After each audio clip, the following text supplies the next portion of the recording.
اللہ الرحمن الرحیم۔ والے تصغا تاکہ میل ہوں طرف اس کے افئدۃ الذین لا یؤمنون، تاکہ میل ہوں طرف اس کے کس کے زخرف القول کے دل ان لوگوں کے لا یؤمنون بالآخرہ جو نہیں ایمان رکھتے ساتھ آخرت کے، والے یرضا ہو، اور تاکہ وہ پسند کریں ہو کیا ہو ضمیر کا مرجع وہی زخرف القول، تاکہ پسند کریں اسی ملمہ کی ہوئی باتوں کو، والے یکترفو ما ہم مقترفون، اور تاکہ کمائیں وہ کریں وہ اعمال جو اعمال وہ کرنے والے ہیں، یعنی اسی طرح شرک کرتے رہیں، اسی طرح کفر میں رہیں۔ اب دیکھو پھر دیکھو، یوں ہی بعضہم الی، بولو بولو، یوں ہی بعضہم الی بعض، القاء کرتے ہیں بعض طرف بعض کے، زخرف القول ملمہ کی ہوئی باتیں، سنہری باتیں، کیوں؟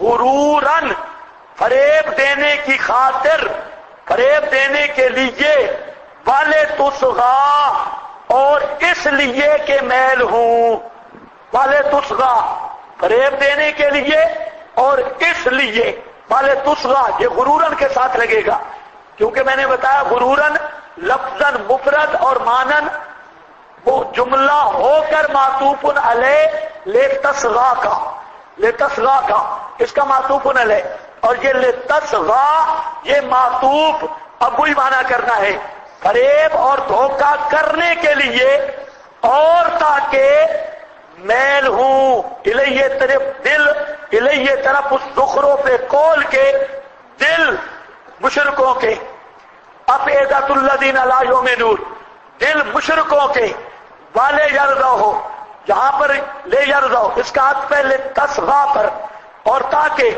پسند کرے مشرک اس زخرف القول کو، والے یکترفو اور تاکہ اسی طرح بے ایمان رہیں اور شرک کرتے رہیں۔ یہ معنی سمجھ آ جائے گا یا نہیں آئے گا؟ اللہ فرماتے ہیں کہ ہم نے ہر نبی کے دشمن بنائے، جعلنا لکل نبی عدوا، ہر نبی کے ہم نے دشمن پیدا کیے، اور وہ دشمن دو جنسوں سے، شیاطین الانس انسانوں کے شیطان، مشرک ملا اور مشرک پیر، والجن اور جنوں کے شیاطین، یہ بھی مرادۃ الجن شیاطین جن یعنی مشرک جن، یوحی بعضہم القاء کرتا ہے بعض ان کا طرف بعض کے، کون سی باتیں؟ زخرف القول جھوٹی باتیں، جھوٹی کرامتیں، کتابڑیاں، اوجت الاسرار سے اسرار، اور بٹاک البحرین، یہ ساری گندگی، زخرف القول جن کی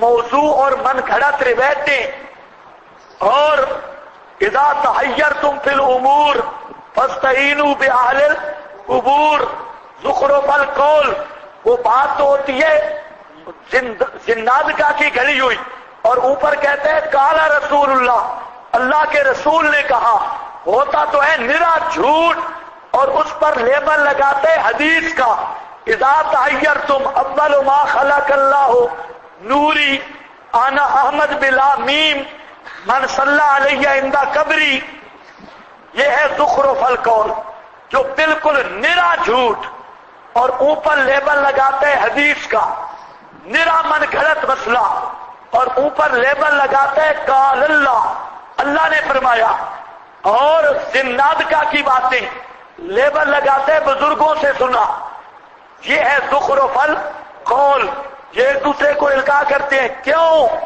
دھوکہ دینے کی خاطر، غرورا، دوسرا تاکہ مشرکوں کے دل زخرف القول میں لگے اور اللہ کا قرآن رہ جائے، ان کے دل لگے زخرف القول میں، اور جو حق مسئلہ ہے اس کو سمجھ نہ سکیں، اور تاکہ پسند کریں یہ مشرک اس زخرف قول کو، اور اسی طرح مشرک رہ جائیں، یہ ہے مشرکوں کے نہ ماننے کی وجہ۔ کچھ سمجھ آ گئی ہے؟ آج بھی ایسا ہے یا نہیں ہے؟ آج کیوں نہیں مانتا مشرک مسئلہ؟ لگتا ہے قرآن آج آ رہا ہے، آج کے ماحول میں آج بھی یہی باتیں ہوتی ہیں۔ آپ جہاں جب قرآن سن کے جائیں گے، مسئلہ بیان کریں گے، تو وہاں جو شیاطین الانس ہوں گے وہ پرانے پیتے پیر اور ملا جو 50-60 سال سے قابض ہوں گے مسجد پر، اور شرک کے دمبے اور پورے بھینسے وہ شروع ہو جائیں گے۔ آپ مسئلہ بیان کریں گے، وہ صبح صبح مقتدیوں کے دروازے کھٹکھٹائیں گے، اور ان کے ہاتھ میں رسالے ہوں گے، کسی کے ہاتھ میں کوئی کتاب ہوگی، اور کہے گے یہ جو مولوی آیا ہے نا یہ ہمارے اکابر کے خلاف ہے، یہ جو مولوی آیا ہے نا یہ تو بالکل معجزات مانتے ہی نہیں، یہ عذاب قبر کا منکر ہے، یہ حیات النبی کا منکر ہے۔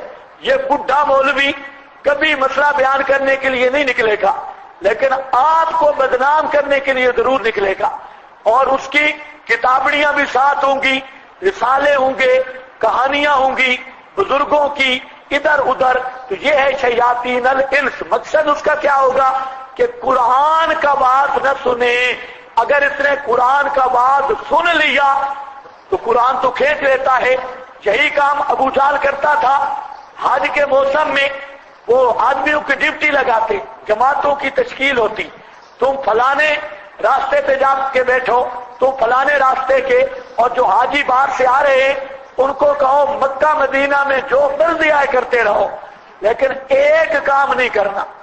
ادھر ایک مجنون آدمی ہے جس نے باپ دادے کا مذہب چھوڑ دیا، اس کی بات نہیں سننی، باقی سب خیر سل ہے۔ لیکن جب لوگوں کو وہ کہتے تو لوگوں کے ذہن میں آتا بھئی کون ایسا آدمی ہے جس کی بات نہیں سنی؟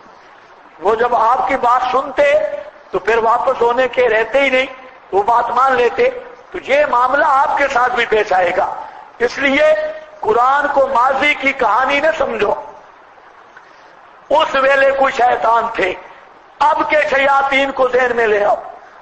ہر علاقے میں شیطان بیٹھا ہوگا، انس بھی اور جن بھی، اور جب آپ مسئلہ بیان کریں گے پھر آپ کو یہ آیت سمجھ آئے گی کہ واقعی یہ پرانے جن اور شیاطین یہ نکلتے کیسے ہیں۔ اور اسی طرح جنات یہ بھی گمراہ کرتے ہیں۔ جنات سمٹ گئے، ہاں جی گولڑے شریف لے جاؤ، گولڑے شریف ہمارے ایک استاد تھے، تو ان کی گھر والی پر جنات آتے، اور ایک دفعہ جو آئے استاد بیٹھے تھے، استاد بڑے سخت تھے، تو اس نے کہا مجھے کہا کیا کہتا ہے؟ اس نے کہا مجھے گولڑے لے جاؤ۔ کہ اچھا۔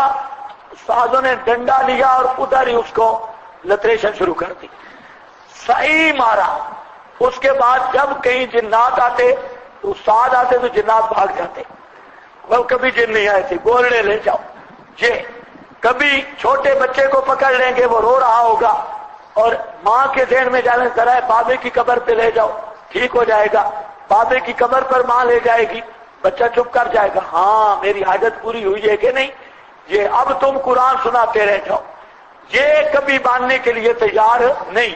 رات کو سویا ہے، بڑا خوبصورت بابا آ گیا، تسبیحات میں، لمبا کرتا، اونچی پگڑی۔ ہاں جی کون؟ جی میں شیخ عبد القادر جیلانی ہوں۔ ماشاءاللہ بیٹا کل جو تو نے 11ویں دی ہے نا، سبحان اللہ، تیرے سارے کام میں کروں گا۔ اب آپ اس کو 30 پارے قرآن سنا دو، وہ کہے گا میں نے خود دیکھا ہے شیخ جیلانی کو، تمہارا قرآن میں کیسے مانا؟ اور صرف خام میں نہیں، خام میں نہیں، بالکل سامنے آ جائے گا۔ آپ جاگ رہے ہوں گے، مشرک آپ کے پاس نہیں آتا، مشرک جاگ رہا ہوگا آ جائے گا۔ میں گیا اسلائی جماعت کے دفتر میں، تو وہ بیچارے قسمیں اٹھا رہے تھے کہ باؤ سلطان روزانہ ہمیں ملتا ہے اور دفتر میں آتا ہے اور ہمیں ہدایات دیتا ہے۔ تو میں انہوں نے کہا یہ باؤ سلطان نہیں ہے، قیدنا لہم قرانا، یہ بابا شیطان ہے، اور باؤ سلطان کا نام کر کے دعویٰ کر کے آتا ہے، اور یہ ایک واقعہ نہیں۔ اگر آپ اس کا مستقل مطالعہ کرنا چاہتے ہیں، امام ابن تیمیہ کی کتاب ہے کہ الفرق بین اولیاء الرحمن و اولیاء الشیطان، الفرقان بین اولیاء الرحمن و اولیاء الشیطان، یہ امام ابن تیمیہ کی مستقل کتاب ہے، اور اس میں ابن تیمیہ رحمہ اللہ نے بڑے واقعات لکھے جنات کے، کہ جنات آدمی کو کیسے گمراہ کرتے ہیں اور جاگتے آئیں گے۔ یہ جو مشرک قبروں پہ بیٹھے ہوتے ہیں مجاور، کبھی کبھی بڑا خوبصورت بابا قبر سے نکل آتا ہے، کہتا ہے جی میں فلانا بابا ہوں، کہتے ہیں ہاں ماشاءاللہ آ گئی ہے نا، وہابیوں کی کون مانے، بابا آ گئی ہے۔ یہ وہ بابا نہیں ہوتا، یہ بابا شیطان ہوتا ہے۔ اور رات کو ملے گا، گھر بار درختوں پہ ادھر ادھر، تو بزرگوں کے پاس آپ جب بیٹھے تو اس چیز کا مشاہدہ ہوگا، اتنا بیان کرتے ہیں نا، میں نے فلاں بابے کو دیکھا، یہ بابا یوں آ رہا تھا، فلانا بابا مجھے ملا، جاگتے ہوئے ملا، خواب میں ملا، یہ ملا وہ ملا۔ اللہ فرماتے ہیں یہ وجہ ہے، میرے پیغمبر آپ قرآن بھی سناتے ہیں نا، جن شیاطین تے مولوی شیاطین ان کو ایسی ایسی باتیں سکھلاتے ہیں کہ وہ تیرا قرآن ماننے کے لیے تیار نہیں، یہ ہے ان کی وجہ نہ ماننے کی۔ دیکھو جی، وَلِيَقْتَرِفُوا مَا هُمْ مُقْتَرِفُونَ، اس کے کئی معنی کیے گئے۔ ایک معنی تو میں نے کر دیا، لِيَقْتَرِفُوا بِمَعنَى لِيَقْتَسِبُوا، کہ وہ کر رہے ہیں، ما وہ اعمال کہ وہ کرنے والے ہیں۔ تو اس کا معنی دوسرا معنی ماوردی نے کیا ہے، لِيَكْذِبُوا عَلَى اللَّهِ مَا هُمْ يَكْذِبُونَ، کہ وہ اللہ پر وہ جھوٹ بولتے ہیں، لِيَكْذِب تاکہ اللہ پر جھوٹ بولیں جو پہلے بول رہے ہیں۔ پہلے جو جھوٹ بولتے رہتے ہیں شرک والا، اب بھی بولتے رہیں۔ اور دوسرا معنی اس کا ایک یہ بھی کیا، لِيَكْذِبُوا عَلَيْكَ وَعَلَى اللَّهِ، یہ قرطبی نے، لیکن ماوردی والا معنی جو ہے یہ اچھا معنی ہے۔